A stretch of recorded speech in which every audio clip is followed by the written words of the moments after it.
আমার মেয়ে আমাকে তার বাড়িতে দেখেছিল, কারণ সংসারের কাজকর্মে তার কিছুটা সাহায্য প্রয়োজন ছিল।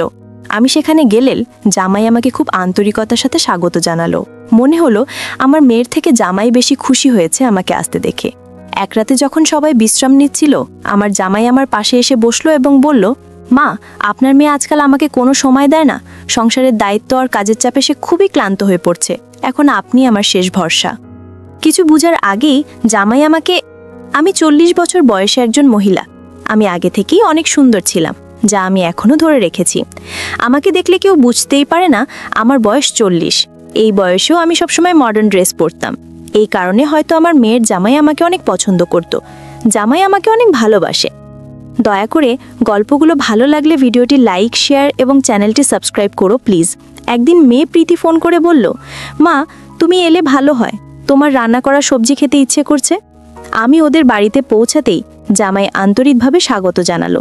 ফ্রেশ হয়ে মেয়ের পছন্দের খাবার রান্না করতে গেলাম। খাওয়ার শেষে প্রীতি বলল, মা, তোমার হাতের রান্না খেয়ে আজ অনেক ভালো লাগলো। আর জামাই রোহিত হেসে বলল, অনেকদিন পর এমন তৃপ্তি পেলাম, অসাধারণ হয়েছে। তখন প্রীতি হেসে বলল, মা, তুমি এত সুন্দর করে রান্না করো, যেন আমি প্রতিদিন তোমার মতো ভালো রান্না করি না। আমি দুজনকেই শান্ত করে বললাম, আরে বাবা, ছোটোখাটো কথা নিয়ে এত চিন্তা করো না, পরিবারে মজা ঠাট্টা চলতেই থাকে। খাওয়া শেষ হওয়ার পর প্রীতি তার ঘরে চলে গেল বিশ্রাম নিতে, আর জানাই আমাকে সাহায্য করার জন্য রান্নাঘরে এলো। বাসনপত্র ধুতে সে আমার দিকে হেসে বলল, শাশুড়ি মা, আপনার রান্নার সত্যিই জাদু আছে। আজকের খাবারটা একেবারে মন ভরিয়ে দিল। আমি কিছুটা লজ্জা পেলাম। আর এই বাড়িতে আসার পর থেকেই জামাই যেন আমার পিছন ছাড়ছি না, তাই আমি কিছুটা অস্বস্তিতে পড়েছিলাম। আমি যখন আমার মেয়ের বাড়িতে এলাম, তখন দেখলাম কিছু একটা ঠিকঠাক নেই। প্রীতি আর তার স্বামী বিকাশের মধ্যে একটা দূরত্ব কাজ করছে। প্রথমে বিষয়টিকে খুব একটা গুরুত্ব দেইনি, ভাবলাম হয়তো কাজের চাপ বা অন্য কিছু নিয়ে ব্যস্ত। কিন্তু পরে 3 দিন ধরে লক্ষ্য করলাম রাতের বেলায় তাদের ঘর থেকে চাপা গলার আওয়াজ আসছে, যা আমাকে উদ্বিগ্ন করলো। একদিন কফির অজুহাতে প্রীতির রুমে গেলাম। সেখানে গিয়ে দেখলাম প্রীতি মোবাইল নিয়ে খুব ব্যস্ত, আমার সঙ্গে কথাও বলছে না। আমি তার হাত ধরলাম আর মোবাইলটা সরিয়ে রেখে বললাম, মা, তুমি কি আমার সঙ্গে একটু কথা বলবে? প্রীতি মোবাইলটা রেখে মৃদু হাসলো, তারপর বলল, মা বলো, কি বলবে? আমি বললাম, গত কয়েকদিন ধরে তোমাদের মধ্যে কিছু সমস্যা দেখছি। সব ঠিক আছে তো? তোমাদের সম্পর্কের যত্ন নেওয়া খুব জরুরি। জীবনের অনেক সময় একসাথে কাটাতে হবে, তাই ছোটোখাটো বিষয়ে মনোমালিন্য যেন বড় কিছুতে পরিণত না হয়। প্রীতি কিছুক্ষণ চুপ থেকে বলল, মা, আসলে সমস্যা বিকাশের সঙ্গে। ও সব সময় ঝগড়া শুরু করে, আমি কখনো কিছু বলি না। আমি প্রীতিকে বললাম, সম্পর্কে কথা বলা খুব জরুরি। একে অপরের কথা শুনলে অনেক সমস্যা মিটে যায়। আশা করি তোমরা দুজনেই এটা নিয়ে ভাববে। রাতের খাবারে প্রীতি আমার দিকে তাকিয়ে বলল, মা, আপনি জানেন আমি কতটা ক্লান্ত। প্রতিদিন ট্রেনে দীর্ঘ যাত্রা, তারপর দেরি করে বাড়ি ফেরা। এখন আপনি আছেন বলে কিছুটা স্বস্তি পাচ্ছি, নইলে এত কাজ সামনে বিশ্রামের সুযোগই পেতাম না। তার কথায় আমি বুঝলাম যে প্রীতি অনেক দিন ধরে খুব ক্লান্ত, আর জামাই হয়তো তার কাজের কারণে ঠিকভাবে খেতে পারছিল না। এটা ভেবে মনে হলো ওরা আমাকে কয়েকদিনের জন্য ডেকেছে, যাতে আমি এসে কিছুটা হালকা করতে পারি। এদিকে জামাইও কিছুটা ব্যস্ত ছিল। যেদিন আমি প্রীতির সাথে কথা বলছিলাম, সেই দিন সন্ধ্যায় হঠাৎ জামাই বাড়ি ফিরল। আমি হাসি মুখে বললাম, আজ তাড়াতাড়ি এসেছো, ভালো হয়েছে। কিন্তু জামাই বলল, না মা, আজ আমার বসের 50তম জন্মদিন, আর 5 তারকা হোটেল একটা বড় পার্টি আয়োজন হয়েছে। সেখানে আমরা বিশেষভাবে আমন্ত্রিত। শুধু আমরা নয়, পুরো পরিবারকেই ডাকা হয়েছে, তাই আপনিও আমাদের সাথে যেতে হবে। প্রীতিও যোগ করে বলল, মা, বাসায় একা বসে কি করবে? তুমি তো এখানে এসেছো আমাদের সাথে, চলো একটু আনন্দ করবে। আমি প্রথমে রাজি হচ্ছিলাম না, কিন্তু ওরা দুজন জিদ করতে থাকলো। শেষে ভাবলাম, সত্যিই তো, একটু বাইরে যাওয়া যাক। আমিও ওদের সাথে পার্টিতে যাওয়ার জন্য প্রস্তুতি নিলাম। আমি রাজি হয়ে আমার প্রিয় গোলাপি শাড়িটা পরলাম। যখন আমি রেডি হয়ে বের হলাম, জামাই বিকাশ মুচকি হেসে বলল, মা, আজ তোমাকে শাশুড়ি বলতে লজ্জা লাগছে, তোমাকে তো নায়িকার মতো লাগছে। আমি হেসে বললাম, আরে বেশি প্রশংসা করতে নেই, জানি না কেন জামাই এখন এভাবে কথা বলছে। কিছুক্ষণ পর আমরা সবাই পার্টিতে পৌঁছালাম। সেখানে জামাইয়ের বস এসে আমাদের সঙ্গে দেখা করলেন। আমাকে দেখে তিনি অবাক হয়ে জামাইকে বললেন, তোমার মা এত সুন্দর? বসের কথা শুনে জামাই হেসে বলল, হ্যাঁ, আমার মা আসলেই দারুণ। তার এই কথায় সবাই হেসে ফেলল। আর জামাই গর্বের সাথে বলল, আমার মা সবসময় অনন্য। তবে পার্টি কিছু সময় পর প্রীতি একটু বিরক্ত মনে হচ্ছিল। সে আমার কাছে এসে বলল, মা, এত সাজগোজ করার দরকার নেই, তুমি সবসময় সুন্দর, কিন্তু তোমার বয়স অনুযায়ী থাকতে শেখো। তার কথায় আমি একটু অবাক হলাম, তবে কিছু বললাম না। ভাবলাম হয়তো ক্লান্ত, তাই কিছুটা বিরক্ত। আমি ওদের ছেড়ে আমার ঘরে চলে এলাম। রাতে ফ্রেশ হয়ে একটা আরামদায়ক সুন্দর পোশাক পরে ঘুমানোর প্রস্তুতি নিলাম। আমি বডি লোশন লাগাচ্ছিলাম, তখন দরজায় হঠাৎ কড়া নাড়ল। দরজা খুলে দেখি আমার জামাই দাঁড়িয়ে। সে বলল, শাশুড়ি মা, আমি কি ভিতরে আসতে পারি? আমি হাসি দিয়ে বললাম, এটা তোমারই দাঁড়িয়ে, অনুমতি নেওয়ার দরকার নেই, যখন ইচ্ছে আসতে পারো। জামাই ঘরে ঢুকে মৃদু হাসি দিয়ে বলল, শাশুড়ি, আজ আপনাকে সত্যিই সুন্দর লাগছে। তখন আমি লোশন মাখছিলাম। জামাই বলল, মাঝে মাঝে আপনাকে শাশুড়ি বলতে লজ্জা লাগে, কারণ আপনি এত তরুণ দেখান। আমি হেসে বললাম, এত প্রশংসা করার কি দরকার? তারপর সে বলল, আপনাকে আমি সবসময় প্রীতির বোনের মতো মনে করি। আমি বুঝতে পারলাম সে মজা করছে, তাই খুব একটা গায়ে তুললাম না। তবে তার কথাগুলো আমাকে অস্বস্তি দিল, তাই আমি আলোচনাটা অন্যদিকে ঘুরিয়ে দিলাম। কয়েকদিন পর মেয়ের ঘর থেকে তর্কের আওয়াজ পেলাম। বুঝলাম স্বামী স্ত্রীর মধ্যে কিছু ঝামেলা হয়েছে। একটু পরে জামাই আমার কাছে এসে জিজ্ঞেস করলো, শাশুড়ি, বিয়ের পর স্বামী স্ত্রীর মধ্যে কেমন সম্পর্ক থাকা উচিত? কিভাবে একজন স্ত্রী তার স্বামীকে খুশি রাখতে পারে? আপনার মেয়েকে একটু বুঝান। আমি তার কথা মনোযোগ দিয়ে শুনলাম এবং শান্তভাবে বললাম, জামাই, সম্পর্কে বোঝো করা আর সম্মান থাকা খুব জরুরি। কাজের চাপের কারণে অনেক সময় আমাদের ক্লান্ত আসে, তবে তোমাদের দুজনের একসাথে সময় কাটানো দরকার। আমি বুঝলাম যে আমার মেয়ে হয়তো আমার জামাইকে সময় দেয় না। তোমরা কিছুদিনের জন্য কোথাও বেড়াতে যাও, সব ঠিক হয়ে যাবে। জামাই বলল, আমি সব কিছু করতে প্রস্তুত, কিন্তু প্রীতি যদি ছুটি নিতে পারে তাহলে আমরা কোথাও ঘুরতে যেতে পারি। আমি তার হাতে পানির গ্লাস তুলে দিলাম এবং তাকে বোঝানোর চেষ্টা করলাম। হঠাৎ সে আমার দিকে তাকিয়ে বলল, শাশুড়ি, আপনি সত্যিই খুব সুন্দর, এমনকি আপনার বয়সও বোঝা যায় না। আমি তার কথা শুনে হেসে বললাম, ধন্যবাদ। জামাই বলল, আমি কিছু ভুল বলছি না, সত্যিটাই বলছি। প্রীতি এখন ক্লান্ত থাকে, কিন্তু আপনি এখনো অনেক তরুণ দেখান। আমি তাকে বুঝিয়ে বললাম, এখন অনেক রাত, তোমার উচিত বিশ্রাম নেওয়া। প্রীতি যদি এখানে এসে দেখে, ওর আরও খারাপ লাগবে। জামাই প্রতি রাতে আমার ঘরে আসতো আর অনেকক্ষণ করে আমার ঘরে থাকতো। অবশেষে আমি তাকে রুম থেকে বের করে দিলাম এবং মনে মনে ভাবলাম, পরিস্থিতি যেন আর বাড়তি না হয়। পরের দিন সকালে জামাই অফিস থেকে ফিরেই বলল, শাশুড়ি, কাল আমাকে 2টো টিফিন প্যাক করে দেবেন। আমার বন্ধুরা আপনার রান্নার প্রশংসা করে, এমনকি আমার বসও বলেছে যে আপনার রান্না দারুণ। তার কথা শুনে আমি হেসে বললাম, ঠিক আছে, আমি কাল তোমার জন্য টিফিন বানিয়ে দেব। এরপর প্রীতি আমার দিকে তাকিয়ে বলল, মা, তুমি আমাকে তোমার সাথে বাড়িতে নিয়ে যাবে? এখানে কিছুদিন থেকে তোমার কাছে যেতে মন চাইছে। প্রীতি রাগান্বিত হয়ে বলল, মা, তোমাকে তোমার বয়স অনুযায়ী চলতে হবে, তুমি আর আগের মতো নেই। কথাটা শুনে আমি কিছুক্ষণ চুপ থাকলাম, কিন্তু মনে মনে খুব কষ্ট পেলাম। মনে হলো যেন আমার নিজের মেয়ে আমাকে হুকুম দিচ্ছে। অবশেষে আমি বললাম, প্রীতি, সেদিন তোমাকে ছোট মনে করে কিছু বলিনি, কিন্তু এখন তোমার কথা একটু বাড়াবাড়ি হচ্ছে। মনে রেখো, আমি তোমার মা। আমার সঙ্গে কথা বলার সময় শালীনতা বজায় রাখবে। আমি জানি আমার জীবনধারা হয়তো তোমার পছন্দ নয়, কিন্তু আমি যেমন আছি তেমনই থাকবো। তুমিও যদি তোমার আচরণে কিছু পরিবর্তন করো, তাহলে সম্পর্কগুলো আরো ভালো হবে। কিছুক্ষণ পর আমি রান্নাঘরে চলে গেলাম মনটা শান্ত করার জন্য। খাবার সময়ও তেমন কিছু বললাম না। ঠিক সেই সময় জামাইয়ের ফোন এলো, মা, আমি ফিরছি, তুমি প্রস্তুত তো? আমি তাড়াতাড়ি প্রস্তুত হয়ে অফিসে গেলাম। ওকে দেখে মনে হলো বেশ ক্লান্ত, তবে সবসময় খুব যত্নশীল। ওর আচরণে একটা শান্তি পাই। কিছুদিন পর ওর অফিসের বন্ধুরা আমার রান্নার প্রশংসা করে বলল, আপনার রান্না দারুণ। জামাইও মাঝে মাঝে বলতো, মা, তোমার রান্নার মতো কেউ পারে না। এসব ছোট ছোট কথা আমার মন ভালো করে দিত। মনে মনে ভাবি, সম্পর্কগুলোর যত্ন নিতে হয়। সকালে নাস্তার সময় জামাই বলল, মা, আজ একটু তাড়াতাড়ি ঘরের কাজ শেষ করবেন, আপনাকে আবার আমার অফিসে যেতে হবে বসের সঙ্গে দেখা করার জন্য। আমি রাজি হয়ে গেলাম। জামাই অফিসে যাওয়ার পর আমি সব কাজ শেষ করছিলাম। তখন প্রীতি এসে বলল, মা, গত কয়েকদিন ধরে দেখছি তুমি রোজ জামাইয়ের অফিসে যাচ্ছ আর একসঙ্গে হাসতে হাসতে ফিরছ, সব ঠিক আছে তো? আমি একটু অবাক হয়ে বললাম, হ্যাঁ, সব ঠিক আছে। তুমি এভাবে ভাবছো কেন? কিন্তু প্রীতি আরও জোর দিয়ে বলল, তোমার আর জামাইয়ের সম্পর্কটা কি আর আগের মতো আছে? তার কথায় আমি কিছুটা কষ্ট পেলাম, কিন্তু শান্তভাবে বললাম, এসব না ভেবে বরং সম্পর্কগুলোকে বিশ্বাসের উপর ভিত্তি করো। তারপরও সারাদিন প্রীতির কথা মাথায় ঘুরছিল, কিন্তু আমি মনকে শান্ত রাখার চেষ্টা করলাম। বিকেলে যখন আমি ব্যাগ গোছাচ্ছিলাম এই বাসা থেকে চলে যাবার জন্য, হঠাৎ জামাই এসে হাজির। সে আমাকে দেখে অবাক হয়ে বলল, মা, আপনি কোথায় যাচ্ছেন? কিছু না বলে চলে যাচ্ছেন কেন? আমি একটু বিরক্ত হয়ে বললাম, হয়তো আমার থাকার কারণেই তোমাদের মধ্যে দূরত্ব বাড়ছে। আমি চাই তোমরা সুখে থাকো। জামাই আমার কাঁধে হাত রেখে শান্তভাবে বলল, মা, প্রীতি কিছু না বুঝেই কথাগুলো বলেছে। তুমি চলে গেলে তো আমাদের জন্য ভালো হবে না। আমরা সবাই মিলে একসঙ্গে থাকব, আর তুমি তো আমাদের পরিবারেরই অংশ। তার কথাগুলো শুনে আমার মনটা শান্ত হলো আর আমি চলে যাওয়ার সিদ্ধান্ত বদলে ফেললাম।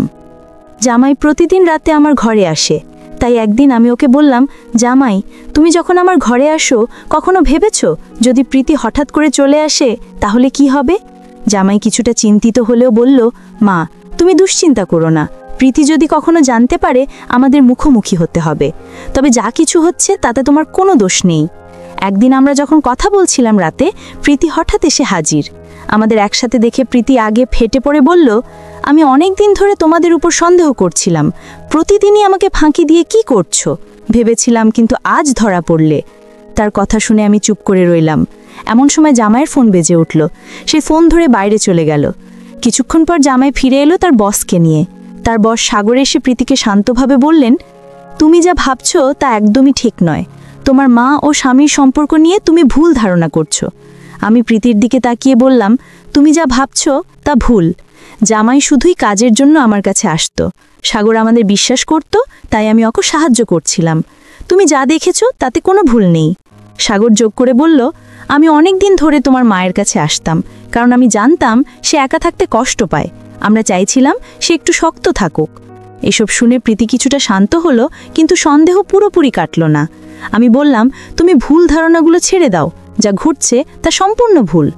জামাই বলল, আমি একদিন বসের ফোনে বেশ কয়েকটি মিসড কল দেখতে পাই। জিজ্ঞেস করলে জানতে পারি অনেক আগে মা আর বস একসাথে কলেজে পড়তেন। তখন তাদের মধ্যে গভীর বন্ধুত্ব ছিল, কিন্তু পারিবারিক কারণে সম্পর্কটা এগোয়নি। 30 বছর পর তাদের আবার দেখা হলেও সেই অনুভূতি কখনো প্রকাশ হয়নি।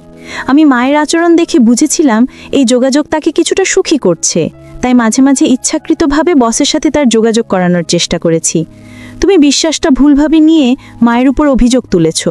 মা কখনো এই ব্যাপারে খোলাখুলি কথা বলেননি, কারণ তিনি জানতেন তুমি বিশ্বাসটা মেনে নিতে পারবে না। কিন্তু এখন মনে হচ্ছে মাকে তার নিজের সিদ্ধান্ত নিতে দেওয়া উচিত। মা চোখ মুছে বলল, মেয়ের সুখী সব, কিন্তু তোমার মুখ থেকে এমন কথা শুনবো আশা করিনি। জীবনের এতগুলো বছর পর আমি চাই তুমি আর তোমার জামাই সুখে থাকো। জামাইয়ের অফিসের বসের সাথে মায়ের সম্পর্ক নিয়ে আমার ভুল ধারণা ভেঙে গেছে। আমি বুঝেছি তারা কেবল কিছু সুখের মুহূর্ত চায়, একে অপরের পাশে দাঁড়াতে চায়। বিয়ের 2 বছর পরে আমরা আবার বেড়াতে গেলাম, যেখানে সম্পর্কে নতুন শুরু হয়েছিল। গল্পটা কেমন লাগলো জানাতে ভুলবে না। আরও মজার মজার রোমান্টিক গল্প শুনতে চাইলে ভিডিওটি লাইক, শেয়ার এবং চ্যানেলটি সাবস্ক্রাইব করতে এবং বেল আইকনটি ক্লিক করতে ভুলবে না। ধন্যবাদ। রাত প্রায় 3টে। আমি গিয়েছিলাম রুমে পানি খাইতে, তাই শাল জড়িয়ে রুম থেকে বের হলাম। চারদিকে তাকিয়ে আমি কিছুটা অবাক হলাম, বিশেষ করে যখন শুনলাম কিছু অদ্ভুত আওয়াজ। মনে হলো এই শব্দগুলো চাচির ঘর থেকে আসছে। এটা ছিল আমার চাচার বাড়িতে আসার 2য় দিন এবং প্রথমবার রাতে ঘর থেকে বের হলাম।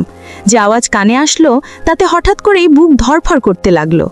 অদ্ভুত লাগলো এমন আওয়াজ শুনে, কারণ তখন আমার বয়স ছিল মাত্র 17 এবং আমি ঠিক বুঝতে পারছিলাম না কেন এমন হচ্ছে। কিছুক্ষণ পর কিছুটা ধারণা পেলাম আর মনটা অস্থির হয়ে উঠল। আমি তাড়াতাড়ি রুমে ফিরে যেতে চাইছিলাম, কিন্তু সেই সময় একটা অজানা দীর্ঘশ্বাস আমাকে থামিয়ে দিল। আমার বয়সের কারণে সবকিছু বুঝতে একটু কঠিন হচ্ছিল। মনের ভেতরে নানা প্রশ্ন ঘুরপাক খাচ্ছিল। কেন এমন হচ্ছে? আমি ভাবলাম একটু উকি দিয়ে দেখলে কেমন হয়, কিন্তু একই সঙ্গে ভয়ও হচ্ছিল। যদি ধরা পড়ি তাহলে কি হবে? যদি আমার চাচা রাগ করে বাড়ি থেকে বের করে দেন, চাচি কি আর আমাকে থাকতে দিবেন? আমি অনেক কষ্টে বাবার সঙ্গে ঝগড়া করে এখানে এসেছি, তাই আর কিছু করতে চাইনি যা আমাকে বাড়ি থেকে বের করে দেবে বা শহরে ফেরার স্বপ্ন ভেঙে দেবে।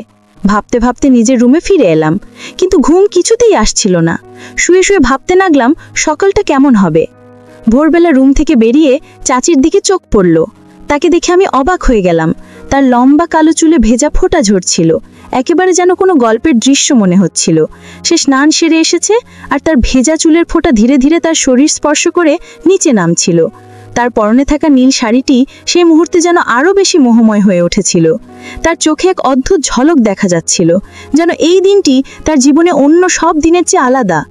আমিও নিজে জেগেছিলাম, একটু অবাক হয়ে তার দিকে তাকিয়ে রইলাম। মনে মনে ভাবছিলাম আমার চাচা কতটা ভাগ্যবান, তার জীবনের এই পর্যায়েও এমন একজন রূপসী সঙ্গিনী পেয়েছেন।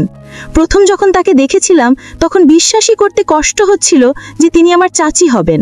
তার সঙ্গে চাচার বিয়ে হয়েছিল অনেক বছর আগে, আর এখন আমার চাচির বয়স ছিল প্রায় 40 বছর। কিছু ব্যক্তিগত সমস্যার কারণে চাচা গ্রামের বাইরে ছিলেন, কিন্তু সম্প্রতি তারা আবার গ্রামে ফিরে এসেছেন আমাদের সঙ্গে দেখা করতে। চাচা যখন আমাদের জানালেন যে তিনি শহরে বিয়ে করেছেন, তখন তিনি খুব খুশি ছিলেন। পরে যখন চাচিকে আমাদের সঙ্গে পরিচয় করিয়ে দিলেন, তখন আমরাও খুব আনন্দিত হয়েছিলাম। বাবা ও চাচার মধ্যে কিছুটা দূরত্ব ছিল, কিন্তু সেই সময় সবাই মিলে বেশ আনন্দ করছিল। চাচা আর চাচি কয়েকদিন আমাদের সঙ্গে কাটিয়ে শহরে ফিরে যাবার সময় চাচা আমাকে শহরে আসার আমন্ত্রণ জানিয়েছিল। পরীক্ষার পর ছুটি পেয়েই আমি সরাসরি শহরে চলে আসি তার সেই আমন্ত্রণে সাড়া দেওয়ার জন্য, কারণ চাচিকে আমার অনেক ভালো লাগতো, তাই তার কাছে যাওয়ার ভীষণ ইচ্ছা ছিল আমার।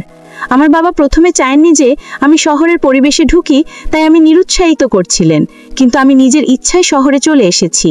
এখানে মাত্র 2 দিন হয়েছে। আমার চাচিকে দেখে একটু অবাক হয়ে গেলাম, কারণ গ্রামে থাকার সময় তাকে এতটা ভালোভাবে দেখিনি।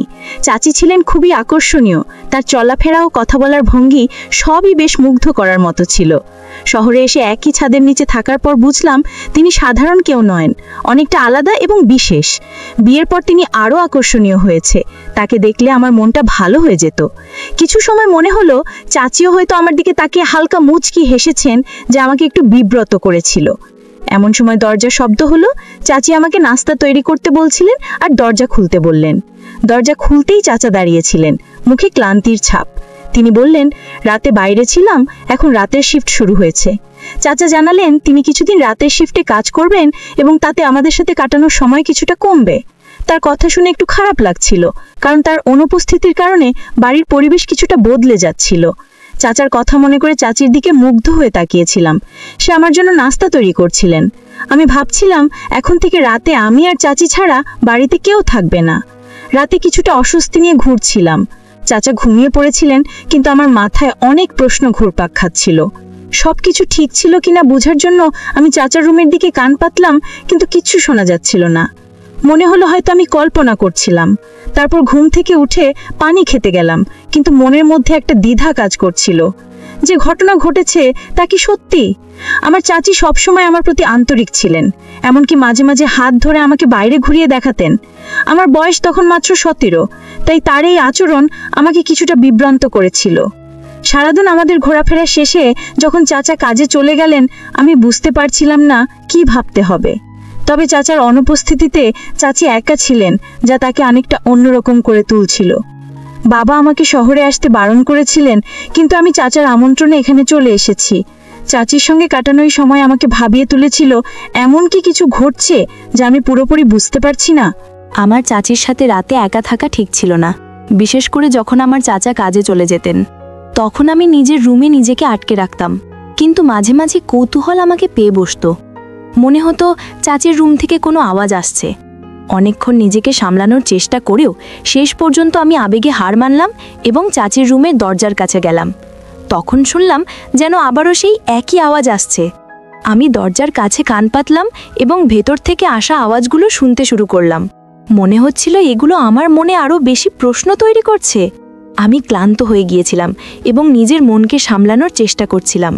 কিছুক্ষণ পরে ঠান্ডা লাগায় আমি 1 কাপ গরম কিছু খেয়ে ঘুমানোর চেষ্টা করলাম, কিন্তু শুয়ে শুয়ে ভাবছিলাম চাচির রুমে কার সাথে কথা বলছিলেন, নাকি সেখানে কেউ ছিল না। কারণ চাচা তো কাজে গেছে, তাহলে চাচির ঘরে কে আছে যার সাথে চাচি ঘরে কথা বলছে? নাকি চাচি চাচাকে ধোঁকা দিচ্ছে? মনে প্রশ্ন জাগলো। তিনি চাচার না থাকাকালীন নিজের মতো করেই সময় কাটাচ্ছিলেন। যখন তিনি সকালে নাস্তা তৈরি করে নিজের রুমে ফিরে গেলেন, তখনও সবকিছু রহস্যময় লাগছিল। প্রতিদিনই এমন কিছু ঘটছে, আর আমি নিজেকে বারবার প্রশ্ন করছিলাম। চাচা সারা রাত বাইরে কাজ করতেন, আর তখন কি ঘটে তা জানার উপায় ছিল না। তার 1 মাসের নাইট শিফট চলছিল এবং প্রতিটি রাতেই যেন ধাঁধার মতো লাগছিল। আমি লক্ষ্য করা শুরু করলাম দিনে চাচি খুবই ব্যস্ত থাকতেন, তার কাজগুলো খুব দ্রুত শেষ করার চেষ্টা করতেন। মাঝে মাঝে মনে হতো তিনি আমার কাছ থেকে কিছু গোপন করছেন। একদিন আমি দেখলাম স্টোর রুমের দরজাটি লক করা। আমি ভাবলাম চাবিটা কোথায় রাখা হয়েছে। ঠিক তখনই চাচিকে স্টোর রুমের চাবি নিতে দেখলাম। এতে আমি বেশ অবাক হলাম। এই বিষয়টা আমাকে আরও বেশি কৌতূহলী করে তুলল, কিন্তু আমি কিছুতেই বুঝে উঠতে পারছিলাম না কি ঘটছে। অবশেষে আমি আর কিছু খুঁজে না পেয়ে ফিরে এলাম। সেই রাতে কিছু ঘটেছিল কিনা কিংবা চাচি আসলে কি করছিলেন সেটা পরিষ্কারভাবে জানা গেল না, কিন্তু আমার মনের প্রশ্নগুলো থেকেই গেল। আমি জানতে চাইলাম চাচির ঘরে কি চলছে, কারণ পুরো 1 সপ্তাহ ধরে রাতের বেলা একই রকম শব্দ শুনে আসছিলাম। বেশ কষ্ট করে প্রতিটি রাত কাটাতে হচ্ছিল। আর যখন চাচা ছুটিতে ছিলেন তখন সেই শব্দ আর শুনিনি, বরং সেই রাতে চাচা এবং চাচি দুজনেই গভীর ঘুমে আচ্ছন্ন ছিলেন। চাচার অনুপস্থিতিতে চাচির কণ্ঠের আবেগ আমাকে চিন্তায় ফেলে দিয়েছিল, কিন্তু চাচার সাথে থাকাকালীন চাচি কিভাবে এত নিশ্চিন্তে ঘুমাতে পারলেন? আমার মনে সন্দেহ দেখা দিল। হয়তো কিছু লুকানো ঘটনা চলছে, আমি চাচাকে এই বিষয়ে জানাবার কথা ভাবছিলাম, কিন্তু তখন কোনো প্রমাণ ছিল না। চাচি খুবই সচেতন এবং বুদ্ধিমতী ছিলেন, তাই সাহস করে কিছু বলাও সহজ ছিল না। চাচার সাথে চাচির সম্পর্ক নিয়ে চিন্তা করতে করতে আমি একটি সিদ্ধান্তে এলাম। আমার জানা দরকার ছিল সত্যিই কি কিছু চলছে। আমি ভাবলাম কোনোভাবে বিষয়টা পরিষ্কার করতে হবে, তাই সিদ্ধান্ত নিলাম চাচির ঘরে কি ঘটে তা জানতে চাইলে আমাকে সরাসরি নজর রাখতে হবে। এক রাতে যখন চাচা তার শিফটে কাজে চলে গেলেন, আমি চাচির রুমে লুকিয়ে থাকলাম। সেই সময় চাচি চাচাকে বিদায় জানানোর জন্য দরজায় দাঁড়ালেন, আর আমি চুপিসারে ঘরের ভেতরে ঢুকে পড়লাম। আমি বিছানার নিচে লুকিয়ে থাকলাম, যাতে আমি জানতে পারি কি ঘটে। এরপর আমার মনে হতে থাকলো যে চাচি মনে হয় বুঝতে পেরেছিল যে আমি তার ঘরে গোপনে লুকিয়ে আছি। চাচি ঘরে ঘিরে এসে দরজা বন্ধ করলেন এবং পোশাক বদলাতে ওয়াশরুমে গেল। তার ড্রেসটি খুবই দৃষ্টিনন্দন ছিল, তবে মনে হলো চাচার অনুপস্থিতিতে এমন পোশাক কেন পরছে তা আমাকে ভাবিয়ে তুলল। রাত প্রায় 8টার দিকে চাচি বিছানার নিচে উঁকি দিলেন। আমি ভয়ে কাঁপছিলাম, কারণ যদি তিনি আমাকে দেখে ফেলে তাহলে হয়তো আমাকে অনেক রাগ হবে। কিন্তু তারপরেও তিনি আমাকে দেখে ফেলে আর আমাকে বাইরে বের হতে বলে। আশ্চর্যজনকভাবে তিনি শান্তভাবে ডেকে পাশে বসালেন এবং হালকা হাসি দিয়ে জিজ্ঞাসা করলেন, তুমি এখানে কি করছো? আমি কিছুটা অপ্রস্তুত অবস্থায় বললাম, আমি তার রুম থেকে কিছু শব্দ শুনছিলাম এবং তাই জানতে এসেছি। চাচি মুচকি হেসে বললেন, তোমার চাচা না থাকায় নিশ্চয়ই কিছু ভাবছো। তার কথা শুনে আমি বুঝতে পারলাম যে আমার সন্দেহ ভুল ছিল এবং তার আচরণে কিছু গোপনীয়তা ছিল না। চাচা ফিরে আসার আগেই আমি পুরো ব্যাপারটা বুঝে উঠলাম। চাচি আমাকে আদর করে বললেন, যদি তাই হয় আমি তোমার সব প্রশ্নের উত্তর দেব। তার এই কথায় আমি কিছুটা হতবাক হলাম। মনের মধ্যে নানা চিন্তা ঘুরছিল, কিন্তু আমি নিজেকে সামলে নিয়ে উত্তর দিলাম। চাচির মুখে তখন এক ধরনের মোহনীয় হাসি ফুটে উঠল।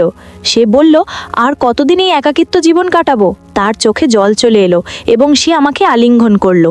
চাচি আমার সাথে এমনটা করবে আমি তার স্বপ্নেও ভাবতে পারিনি। ঠিক সেই মুহূর্তে রুমের দরজা খুলে গেল। চাচা ঘরে ঢুকলেন। চাচার সাথে আমার বাবাও ছিল। কি হচ্ছিল এসব আমি কিছুই বুঝতে পারছিলাম না। চাচি তৎক্ষণাৎ ছড়ে গেলেন এবং কাঁদতে শুরু করলেন। তিনি বললেন, তোমার ভাতিজা জোর করে আমার ঘরে ঢুকেছে। আমি হতবাক হয়ে গেলাম। চাচার এমন কথা শুনে আমি কিছু বলতে পারলাম না। চাচা খুব রেগে গিয়ে বললেন, তোমার ছেলের সাহস কিভাবে হয় আমার স্ত্রীর সাথে এমন ব্যবহার করার? চাচা বাবার দিকে তাকিয়ে বললেন, আমি তোমাকে বিশ্বাস করেছিলাম, তোমার ছেলেকে আমার বাড়িতে স্থান দিয়েছিলাম, সম্মানের সাথে রেখেছি, আর আজ এই ঘটনা ঘটলো। তোমার ছেলে আমার স্ত্রীর প্রতি খারাপ নজর রেখেছে। বাবা কিছুটা বিস্মিত হয়েছিলেন। তিনি হাতজোড় করে ক্ষমা চাইতে লাগলেন, কিন্তু চাচা বললেন, আমি এটা পঞ্চায়েতে তুলব। চাচা রেগে গিয়ে আরও বললেন, তোমার ছেলের শিক্ষা তোমার দায়িত্ব, আর যদি এর একটা সমাধান না হয় তাহলে পুরো গ্রাম জানবে। চাচার এই কথা শুনে বাবা হতবাক হয়ে গেলেন। তিনি তখন চাচাকে বললেন, আপনি যা চাইবেন আমি তাই দেব। চাচা তখন বললেন, আমার অংশের সম্পত্তি আমাকে দাও, নইলে আমি পঞ্চায়েতের কাছে যাব। বাবা এই কথা শুনে রাজি হলেন এবং চাচাকে জমির একটি অংশ দেবার প্রতিশ্রুতি দিলেন।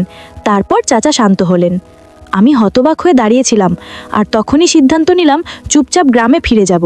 পরে আমাকে চাচা হাসতে হাসতে বলে, তুই কি জানিস একদিন তোর বাবা আমাকে বাড়ি থেকে বের করে দিয়েছিল আর বলে দিয়েছিল আমার চরিত্র ভালো নয়।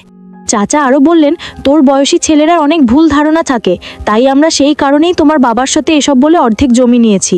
আর তোর চাচি ওটা জানতো যে তোর বাবার আজ রাতে ট্রেন আসবে, তাই সে পরিকল্পনা করেই সব করেছে। চাচার কথা শুনে আমি হতবাক হয়ে গেলাম। ভাবতেই পারিনি তিনি এত এত কিছু ভেবে রেখেছেন।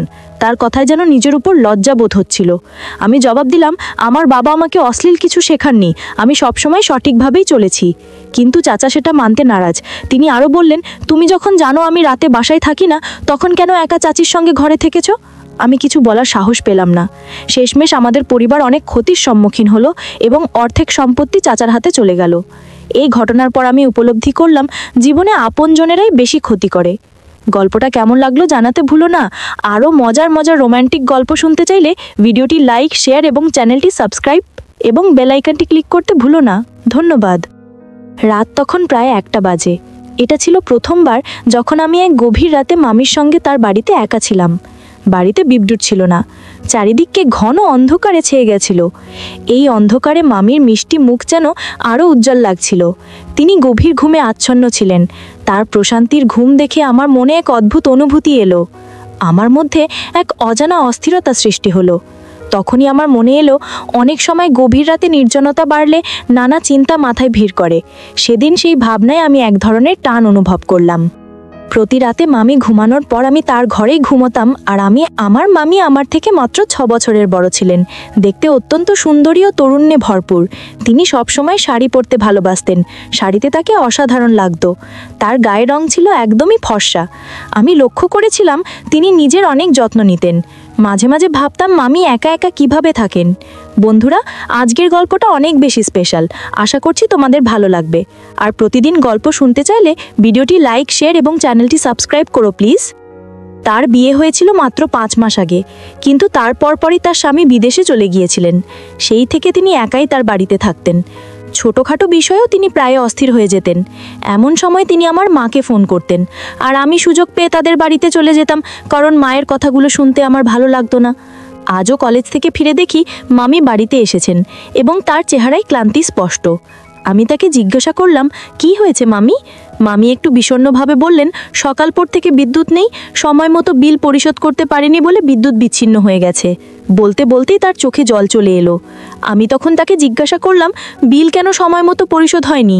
তিনি বললেন, তোমার মামা বিদেশে আছেন, আমি একা সব কিছু সামলাতে হিমশিম খাচ্ছি, হয়তো বিল দিতে ভুলে গেছে, তাই বিদ্যুৎ চলে গেছে। মামির কথা শুনে তাকে আশ্বাস দিয়ে বললাম, চলুন মামি, আমি নতুন করে বিল বের করতে সাহায্য করছি, তারপর বিল জমা দিয়ে বিদ্যুৎ ফিরিয়ে আনি। আমার কথা শুনে মামি খুশি হলেন, আর আমি তাকে সাহায্য করতে এগিয়ে গেলাম। আমি তৃষ্ণার্ত অবস্থায় মামির সঙ্গে বেরোলাম। প্রথমে বিলটা নতুন করে তুললাম, আর তারপর তা জমা দিয়ে দিলাম। বিল জমা দেওয়ার পর মামি আমাকে তার বাড়িতে নিয়ে গেলেন।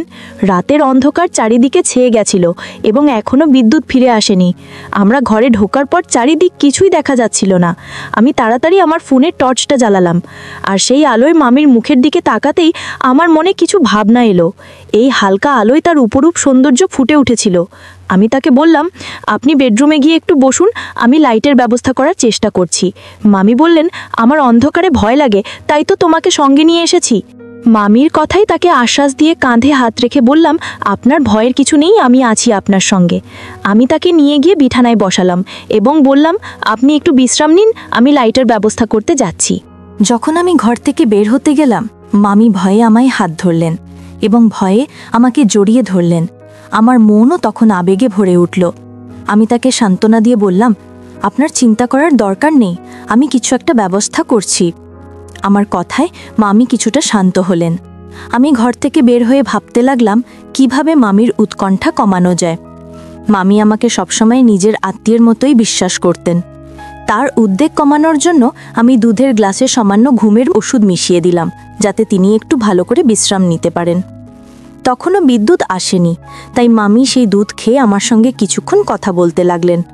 মামি খুবই অস্থির ছিলেন। তার মন বলছিল মামা হয়তো বিদেশে গিয়ে অন্য কারো সঙ্গে সম্পর্ক গড়েছেন। মামা বিদেশে যাবার পর থেকে তার কোনো খোঁজ নেননি বা কোনো খবরও পাঠাননি। তাই মামি দুশ্চিন্তাগ্রস্ত হয়ে পড়েছিলেন। মামার কথা বলতে বলতে মামির চোখ ভেজে উঠল, আর আমি তাকে সান্ত্বনা দেওয়ার চেষ্টা করলাম। আমি মামিকে সান্ত্বনা দিয়ে বললাম যে তার দুশ্চিন্তা করার কোনো কারণ নেই, মামা কখনো এমন কিছু করবেন না যা তাকে কষ্ট দেবে। মামি আমার পাশে দাঁড়িয়ে ভীষণ আবেগপ্রবণ হয়ে কাঁদছিলেন। আমি তাকে সান্ত্বনা করার চেষ্টা করলাম এবং অপেক্ষা করছিলাম যে তিনি কখন একটু ঘুমিয়ে পড়বেন, যাতে তার মানসিক ক্লান্তি কিছুটা দূর হয়। কিছুক্ষণ পর দেখি মামি গভীর ঘুমে আচ্ছন্ন হয়ে পড়েছেন। তিনি গোলাপি শাড়িতে শুয়েছিলেন। তার শান্ত মুখ দেখে সত্যি প্রশান্তি অনুভব করলাম। সেই রাতে আমি মামির বাড়িতেই থেকে গেলাম। দুধে মেশানো ওষুধের প্রভাব থাকায় মামি গভীর ঘুমে ছিলেন এবং আমি সেই সময় তাকে সম্পূর্ণ সান্ত্বনা দিতে পারলাম। সকালে উঠে দেখি মামি উঠে পড়েছেন এবং আমার দিকে তাকিয়ে আছেন। আমি তখন তাকে জিজ্ঞেস করলাম, কি হয়েছে, আপনি এভাবে তাকিয়ে আছেন কেন? মামি মৃদু গলায় বললেন, আধা ঘন্টা চলে গেল আর তুমি এখনো ঘুমাচ্ছ? এবার উঠে বাড়ি যাও, তোমার মা তোমার খোঁজ করছেন। আমি মামিকে হেসে বললাম, মা সবসময় দুশ্চিন্তা করার অভ্যাস আছে, আমি তো অন্য কোথাও যাইনি, আমি মামির কাছেই ছিলাম। মামি তখন মৃদু হাসি দিয়ে বললেন, এত কথা বলার দরকার নেই, তুমি আমার বিছানায় কেন ঘুমালে? বাড়িতে তো আরও ঘর ছিল, তুমি চাইলেই অন্য ঘরে ঘুমাতে পারতে। মামির কথায় আমি একটু অপ্রস্তুত হয়ে গেলাম, তবে বুঝতে পারলাম যে তিনি রাতের ঘটনাগুলো নিয়ে কিছুই আঁচ করতে পারেননি। মামির কথাগুলো এড়িয়ে আমি উঠে ফ্রেশ হয়ে নিলাম, তারপর বাড়ি ফেরার জন্য প্রস্তুত হলাম। মামি দুধ পান করলেন এবং কিছুক্ষণ লুডো খেলার পর নিজের ঘরে ঘুমাতে চলে গেলেন। তার ঘুমের মধ্যে আমি রাতটা নিরিবিলি কাটিয়ে দিই। ভোরবেলায় ক্লান্তি অনুভব করে কিছুটা বিশ্রাম নিই। মামির কথা মনে পড়ায় আমি পাশের সোফায় শুয়ে পড়ি, যেন কোনোভাবে তিনি সন্দেহ না করেন। পরদিন সকালে আমি একটু দেরি করে ঘুম থেকে উঠলাম। যখন আমি সকালে উঠলাম, মামিও আমার সঙ্গে জেগে উঠলেন। তিনি বললেন, তুমি রাতে এখানে ছিলে? তোমার মা তো চিন্তা করবেন। আমি হাসি দিয়ে বললাম, না, আমি মাকে আগেই ফোনে জানিয়েছি। তিনি বরং খুশি যে আপনার পাশে কেউ ছিল, নইলে একা একা আপনি কিভাবে সময় কাটান, এই ভেবেই মা সবসময় চিন্তিত থাকতেন। বিকেলের দিকে আমি বাড়ি ফিরে এলাম। মা তখন বললেন, তোমার পড়াশোনার দিকে খেয়াল দাও। মামির কাজে সারাক্ষণ লেগে থাকলে তোমার নিজের ভবিষ্যৎ নিয়ে চিন্তা করা হবে না। আমি তখন মাকে বললাম, মা, তিনিই তো একা থাকেন, যদি আমরা তার কাজে একটু সাহায্য করতে পারি তাহলে খারাপ কি? তারপর আমি বললাম, এখন থেকে আমি প্রতিদিন রাতে মামির বাড়ি যাব, যাতে একটু পাহারা দেওয়া হয়। পাড়ার লোকজন বলছিল সম্প্রতি চুরির সমস্যা বেড়েছে। আমার কথা শুনে মা একটু চিন্তিত হলেন। তারপর বললেন, ঠিক আছে, তবে সকালে ঠিক সময় ফিরে আসবে, তোমার ক্লাস যেন মিস না হয়। আমি মাকে প্রতিশ্রুতি দিলাম যে প্রতিদিন সকালে সঠিক সময়ে ফিরে আসব বা সেখান থেকেই কলেজে চলে যাব। আমি ভাবলাম, এভাবে প্রতিদিন মামির বাড়িতে থাকলে পড়াশোনারও ক্ষতি হবে না। আমি মামিকে বললাম যে সম্প্রতি সময় পাড়ায় চুরির ঘটনা বেড়েছে এবং কয়েকটি গল্প বললাম, যা শুনে মামি কিছুটা ভীত হয়েছিলেন। এরপর থেকে আমি প্রতিদিন রাতে দুধ নিয়ে মামির ঘরে যেতাম। মামি দুধ খেয়ে ঘুমিয়ে পড়লে আমি তার নিরাপত্তার দায়িত্ব পালন করতাম। আমার এই দায়িত্ব পালন করতে পেরে বেশ সন্তুষ্ট ছিলাম, কারণ মামিও এতে বেশ আশ্বস্ত ছিলেন। ধীরে ধীরে মামি নিজেই আমাকে রাতে থেকে যাওয়ার কথা বলতেন, আর মাকেও চিন্তা করতে হতো না, কারণ আমি ঠিক সময় কলেজে যাচ্ছিলাম। আর রাতে মামির সঙ্গে আমার সময়টাও কাটতো ভালো। তিনি এখনো কিছু জানতেন না যে আমি কেন তার কাছাকাছি থাকতে চাইছিলাম। তবে আমার জন্য একটানা রাত জেগে সকালে উঠে ক্লাসে যাওয়া কঠিন হলেও আমি কোনোভাবে সামলে নিচ্ছিলাম। কিছুদিন পর একদিন রাতে মামির ঘরে দুধ নিয়ে গেলে তিনি হঠাৎ বললেন, আজকাল মনে হচ্ছে আমি খুব গভীর ঘুমে আচ্ছন্ন হয়ে যাচ্ছি। মাঝরাতে একবারও ঘুম ভাঙছে না, অথচ আগে এমনটা কখনো হতো না। এরপর মামি আরও বললেন, আজ বিকেলে ঘর পরিষ্কার করতে গিয়ে ডাস্টবিনে এমন কিছু পেয়েছি যা দেখে অবাক হয়ে গেছি। মামির কথা শুনে আমার শরীর ঘেমে ভিজে গেল। আমি বুঝে গিয়েছিলাম মামি কি বলতে চাইছেন, কিন্তু ভান করে জানতেও চাইলাম, মামি কি এমন জিনিস পেয়েছেন যে আপনি এত চিন্তিত? আমার জানা ছিল তিনি সরাসরি কিছু বলবেন না, তাই আমি যেন কিছুই জানি না এমনটা দেখালাম। প্রথমে তিনি গভীরভাবে আমার দিকে তাকালেন, তারপর মাথা নাড়লেন এবং বললেন, না, কিছু না, তোমার জন্য এসব কিছু নয়, তুমি এখনো ছোট। মামি তখন দুধের গ্লাস শেষ করলেন এবং কথা বলতে শুরু করলেন। আমি মনে মনে হাসতে লাগলাম, কারণ মামি আমাকে এখনো শিশু ভাবছেন, অথচ প্রতিদিন রাতেই আমি তার ঘুমের সুযোগ নিয়ে কিছু না কিছু করছিলাম। কিছুক্ষণ পর মামি আবার ঘুমিয়ে পড়লেন, আর আমি আমার কাজে মন দিলাম। আমার কাছে বিষয়টি বেশ আনন্দদায়ক লাগছিল, কারণ খুব সহজেই আমার পরিকল্পনা সফল হচ্ছিল। তবে একদিন মামি বললেন, আজ বিকেলে পাশের বাড়ির মহিলা এসেছিলেন, বেশ অদ্ভুত কিছু কথা বলছিলেন। আমি একটু অবাক হয়ে জিজ্ঞেস করলাম, কোন মহিলা? মামি বললেন, তিনি বলছিলেন যে রাতে আমাদের বাড়ির জানালা দিয়ে কিছু অদ্ভুত ব্যাপার দেখেছেন, মনে হয়েছে রাতে কেউ এসেছিল। মামির কথা শুনে আমার মনে সন্দেহ জেগে উঠল, কারণ গত রাতে আমি কয়েকজন বন্ধুকে মামির বাড়িতে ডেকেছিলাম এবং আমরা সবাই একসঙ্গে সময় কাটিয়েছিলাম। এক রাতে যখন আমি মামির সাথে একান্তে সময় কাটাচ্ছিলাম, তখনই আমি বুঝতে পারলাম যে মামির পাশের বাসার এক মহিলা আমাদের বাড়ির দিকে নজর রাখছে। আমি তখন একটু ভয়ে মামিকে বললাম, মামি, আশেপাশের পাড়াপড়শিদের আপনার ঘরে আসতে না দেওয়াই ভালো। সবাই জানে আপনি একা থাকেন, তাই তারা নানা রকম কথা বলছে। কাল যদি আপনার চরিত্র নিয়ে কিছু বলে, তখন আপনি কি করবেন? আপনার উচিত সবার কাছে সোজাসুজি বলে দেওয়া যে আপনার ব্যক্তিগত বিষয় নজর না রাখে। মামি আমার কথায় সাই দিয়ে বললেন, তুমি ঠিক বলেছ। আজ যদি ও বলে থাকে যে কাউকে দেখেছে, তাহলে কাল বলতে পারে যে কেউ আমার সঙ্গে দেখা করতে এসেছে, তখন আমার কি হবে? মামির মনে আমার কথা ভালোভাবে ঢুকে গেছিল। আমি তার কাঁধের হাত রেখে বললাম, মামি, আপনি জানেন না সময়টা খুব খারাপ। আশেপাশের লোকেরা নানা রকম কথা ছড়াতে পারে। যদি কেউ আপনার শ্বশুরবাড়ির লোকেদের কাছে কিছু ভুল তথ্য পৌঁছে দেয়, তাহলে আপনারই সমস্যা হবে। তাই পাড়াপড়শির সাথে একটু কঠোর হয়ে চলুন এবং কাউকে আপনার ব্যক্তিগত বিষয়ে কথা বলার সুযোগ দেবেন না। মামি আমাকে ধন্যবাদ জানালেন এবং বললেন, তুমি আমাকে সঠিক পরামর্শ দিয়েছ। এখন থেকে আমি আর কাউকে আমার বাড়িতে ঢুকতে দেব না। আমি মামির এই দৃঢ় সিদ্ধান্তে খুশি হলাম। আমার সরল মনের মামি আমার প্রতি অন্ধ বিশ্বাস করতেন, আর আমি সেই সুযোগটাকেই কাজে লাগাচ্ছিলাম।